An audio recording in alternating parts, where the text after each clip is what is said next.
Jam 03.47 dini hari, ponsel Ragil bergetar keras di dashboard motornya saat jalan kampung masih diselimuti kabut dan suara angin berdesis melewati kabel listrik.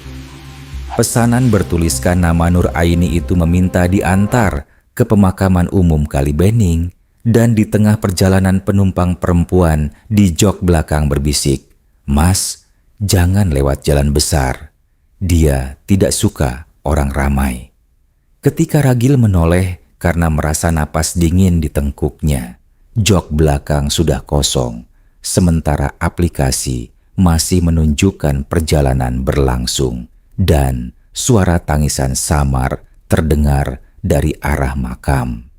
Halo semuanya, terima kasih sudah mampir ke channel Karel Si Bapa dan melihat video ini. Di bulan Ramadan ini, saya mengucapkan selamat berpuasa untuk sahabat yang merayakan. Semoga bulan ini menjadi momen penguat tali persaudaraan dan kebaikan. Amin. Untuk mendukung channel ini, jangan lupa untuk like dan subscribe-nya, serta nyalakan lonceng notifikasinya agar tidak ketinggalan cerita lainnya. Oke, kita langsung ke ceritanya.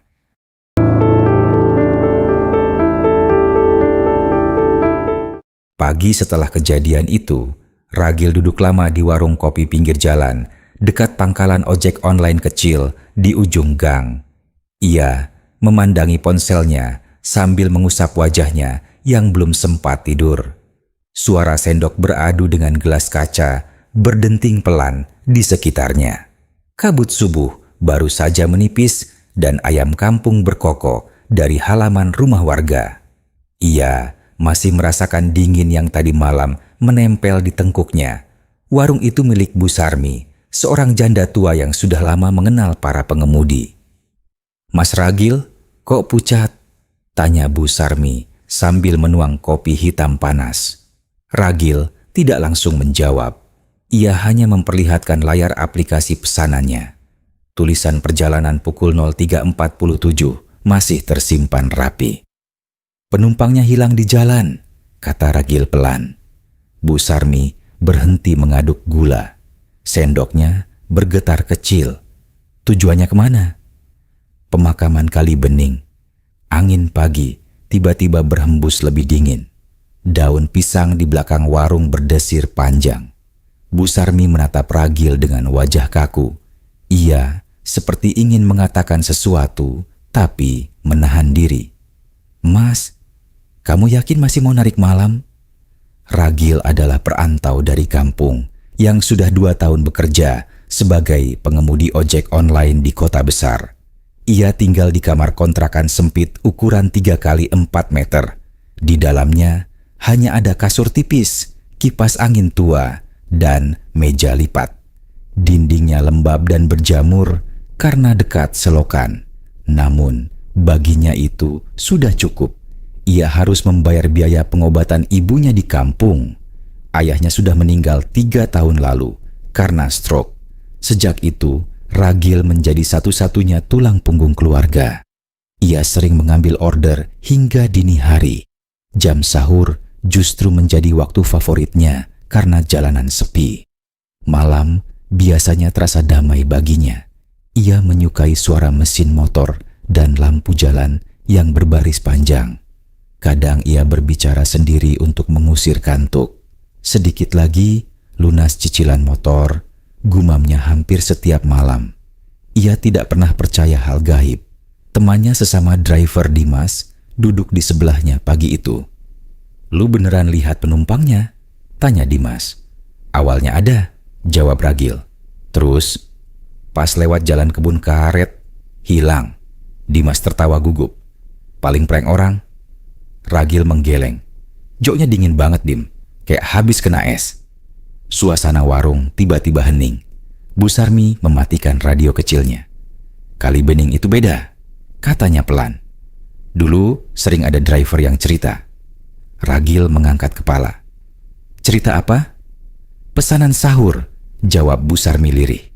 Ia menatap ke arah jalan kosong. Yang nganter sering sakit setelahnya. Dimas berhenti minum kopi.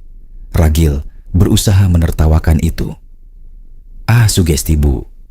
Namun jari tangannya gemetar saat memegang gelas. Ia tidak menyadari kopi di dalamnya bergetar mengikuti detak tangannya. Ia tidak bisa melupakan bisikan perempuan tadi malam.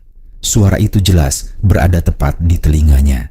Bukan dari angin, bukan dari jalan. Seperti seseorang duduk sangat dekat, ia bahkan mencium aroma melati. Ragil mencoba kembali bekerja siang itu. Ia menerima beberapa pesanan normal, antar makanan, antar penumpang ke pasar, dan ke kampus kecil di kota itu. Semua berjalan biasa. Ia mulai merasa kejadian tadi malam hanya halusinasi karena kelelahan. Namun sesuatu masih mengganjal.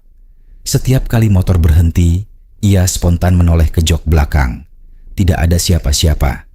Tapi perasaan diawasi tidak hilang. Seolah ada mata yang menempel di punggungnya. Ia mempercepat napasnya. Malam berikutnya ia sengaja tidak mengambil order lewat tengah malam. Ia mematikan aplikasi pukul 11. Namun pukul 03.47 ponselnya tiba-tiba menyala sendiri di meja lipat kontrakan. Layar memancarkan cahaya putih pucat ke dinding lembab. Notifikasi order masuk berbunyi nyaring. Padahal aplikasi sudah ia matikan. Nama yang muncul sama persis Nur Aini.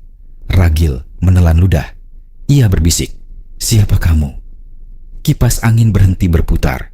Suara mendadak sunyi total. Kemudian terdengar suara perempuan sangat dekat di telinganya. "Mas, saya masih menunggu."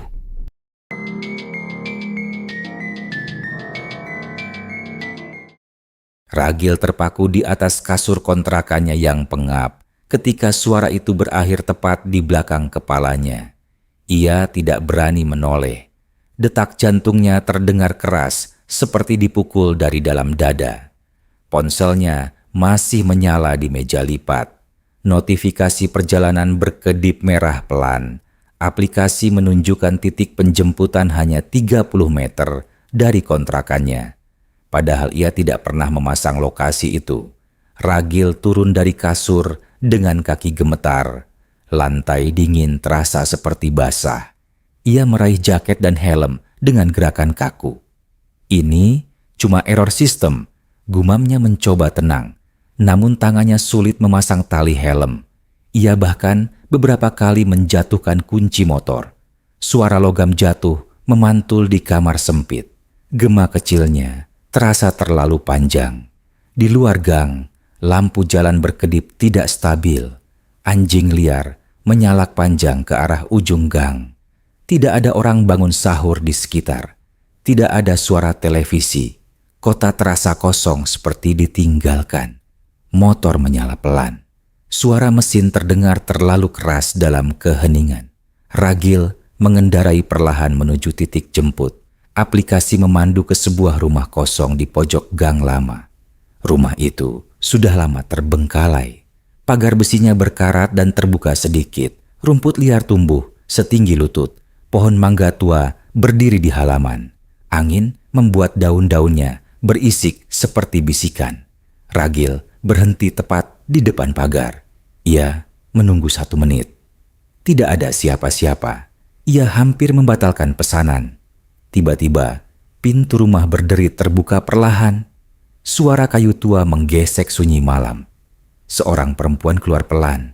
Ia memakai mukena putih kusam. Wajahnya tertunduk, langkahnya sangat pelan. Kakinya tidak terdengar menyentuh tanah. Ragil menahan napas. "Bu, ojol?" tanyanya. Perempuan itu mengangguk kecil.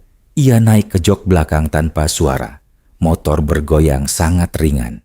Aroma melati kembali terasa. Lebih kuat dari sebelumnya. Udara di sekitar Ragil mendadak dingin.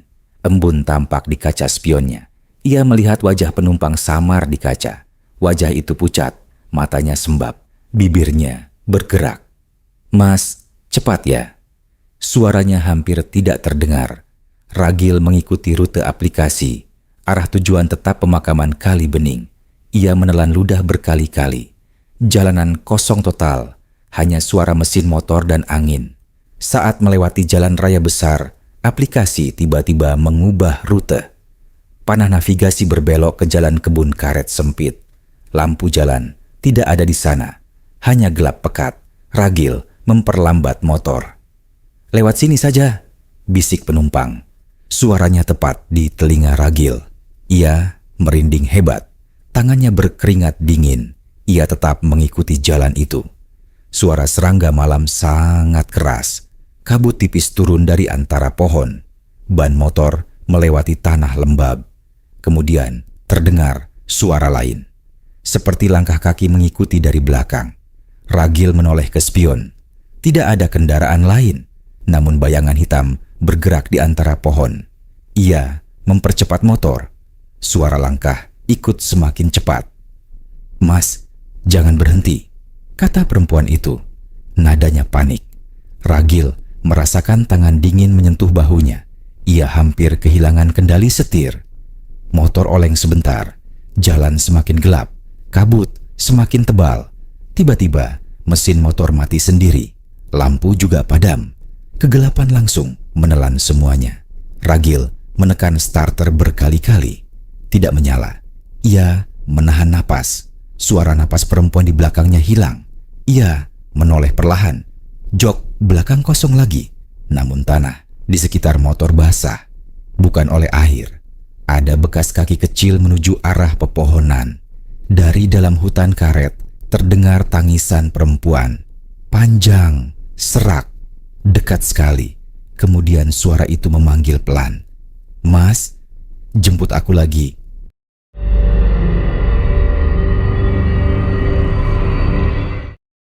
Tangisan itu tidak berhenti setelah Ragil memutar kepala menjauh dari kebun karet. Suara itu justru berpindah ke belakangnya seperti seseorang berdiri sangat dekat. Ia merasakan hembusan napas dingin menyentuh telinga kirinya. Motor masih mati total. Gelap menutup jalan tanpa sisa cahaya. Ragil mencoba menyalakan senter ponselnya. Cahaya kecil menyala bergetar karena tangannya gemetar. Kabut tipis berputar di udara seperti asap. Bekas kaki kecil di tanah terlihat jelas menuju pepohonan. Langkahnya tidak beraturan seperti orang terpincang. Ia mundur satu langkah. Ranting patah di bawah kakinya berbunyi keras. Tangisan berhenti mendadak. Hening menekan telinga. Lalu terdengar suara lirih. "Mas, kenapa ditinggal?" Suara itu tepat di depannya. Padahal tidak ada siapapun. Ragil menyorotkan senter ke arah suara. Tidak ada tubuh terlihat. Namun tanah di sana seperti tertekan sesuatu. Jejak kaki baru muncul perlahan di depan matanya. Satu demi satu. Seolah seseorang berjalan menuju dirinya. Napas Ragil tersengal. Ia memejamkan mata sebentar. Ketika dibuka, sosok perempuan sudah berdiri 3 meter di depannya. Mukena putihnya kotor tanah. Wajahnya pucat kebiruan. Matanya merah bengkak. Ragil mundur. Kakinya tersangkut akar pohon. Ia jatuh, terduduk di tanah basah. Senter jatuh mengarah ke wajah perempuan itu. Bibir perempuan itu bergetar. "Antar aku pulang," katanya pelan. Suaranya seperti dua suara bersamaan. Ada suara lain lebih berat di bawahnya. Ragil tidak mampu menjawab. Ia hanya menggeleng cepat. Tiba-tiba motor menyala sendiri. Lampunya terang mendadak. Sosok itu hilang seketika. Kabut langsung menipis. Jalan kembali terlihat. Ragil bangkit panik. Ia langsung menaiki motor. Mesin menyala normal. Ia memutar gas sekencang mungkin. Ia tidak berhenti sampai keluar jalan kebun. Ia sampai di pangkalan dengan napas habis. Dimas yang sedang duduk kaget melihatnya. "Lu kenapa?" Ragil tidak bisa bicara. Tubuhnya gemetar hebat. Bu Sarmi keluar membawa air putih.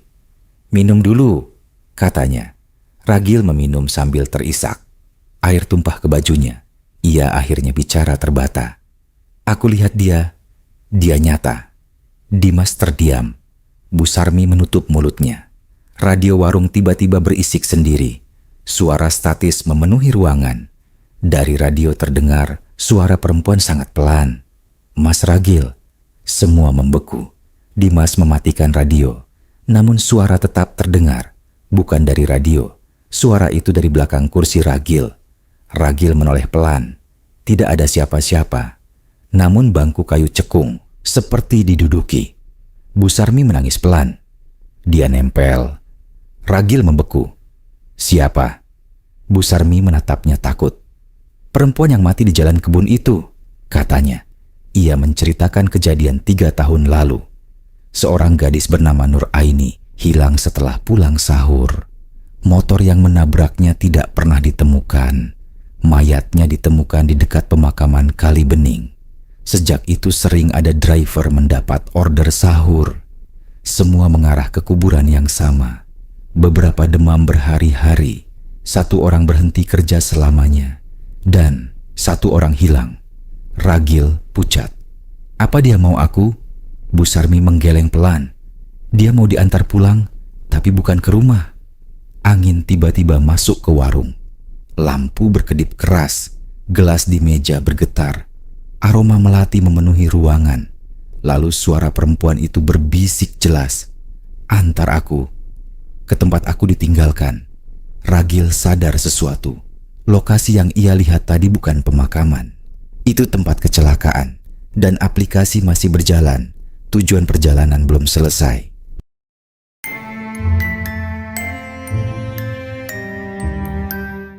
Ragil menatap layar ponselnya yang terus menampilkan rute berwarna merah.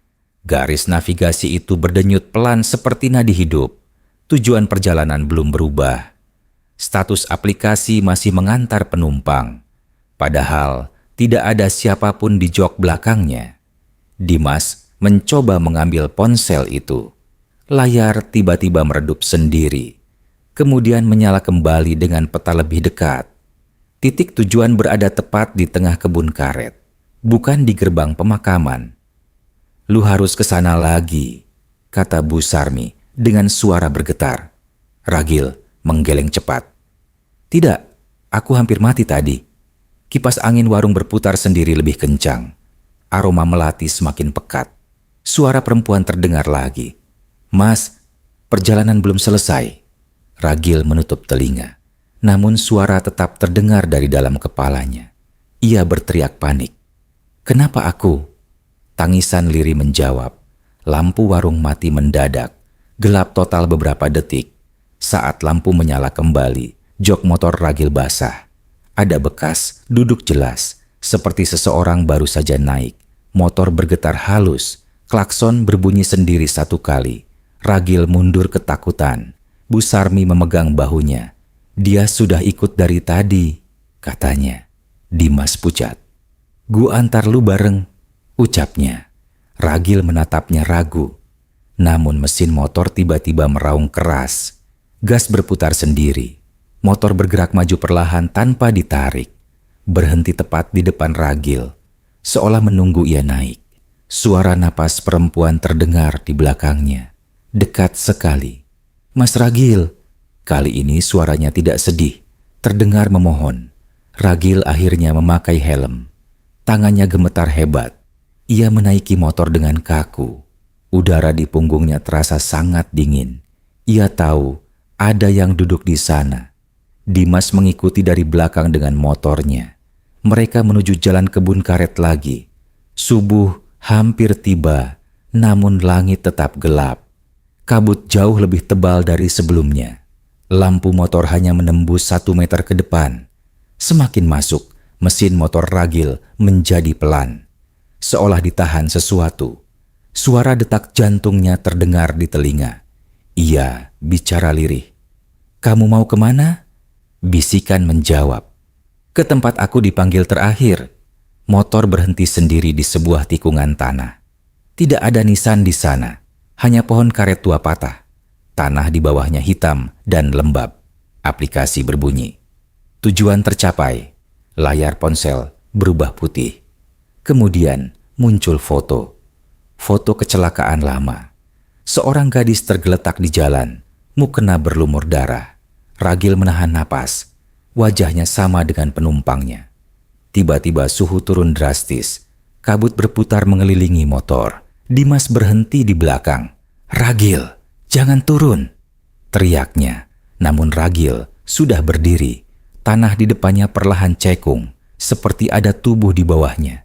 Tangisan terdengar dari dalam tanah, bukan dari udara, dari bawah kakinya. Ragil berlutut tanpa sadar, tangannya menyentuh tanah basah. Ia melihat bayangan kecelakaan, lampu kendaraan menyilaukan, suara rem keras menggema. Ia melihat dirinya sendiri, lebih muda, mengendarai motor dengan panik, menabrak seseorang di jalan gelap. Ragil menjerit, ingatan yang selama ini hilang muncul. 3 tahun lalu ia pernah bekerja sebagai kurir malam. Ia menabrak perempuan di jalan kebun. Ia kabur karena takut. Ia tidak pernah melapor. "Maaf, aku takut," katanya menangis. Tanah di depannya retak. Tangan pucat keluar perlahan, menggenggam pergelangan Ragil. Dingin membeku. Sosok Nur Aini muncul setengah badan dari tanah. Matanya tidak marah, hanya kosong dan lelah. "Kenapa kamu tinggalkan aku?" Suaranya sangat pelan.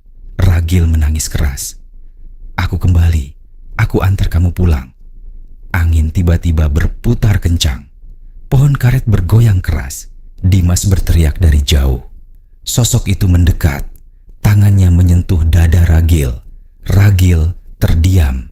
Aplikasi di ponsel berbunyi terakhir kali. Status berubah menjadi selesai. Sekejap kemudian, Ragil jatuh, tak sadarkan diri. Dimas berlari mendekati Ragil yang tergeletak di tanah kebun karet saat azan subuh mulai terdengar jauh dari desa. Kabut perlahan naik ke udara seperti ditarik sesuatu. Sosok perempuan itu sudah tidak terlihat, hanya tersisa tanah basah yang cekung. Motor Ragil berdiri diam dengan mesin mati. "Ragil, bangun!" teriak Dimas sambil mengguncang bahunya. Tubuh Ragil dingin, namun masih bernapas. Matanya terpejam rapat, bibirnya bergerak pelan. Ia seperti berbicara pada seseorang. "Aku antar kamu, jangan jalan sendiri," gumamnya. Dimas merinding. Ia mengangkat Ragil ke pinggir jalan. Ayam mulai berkokok dari kejauhan. Langit mulai memucat.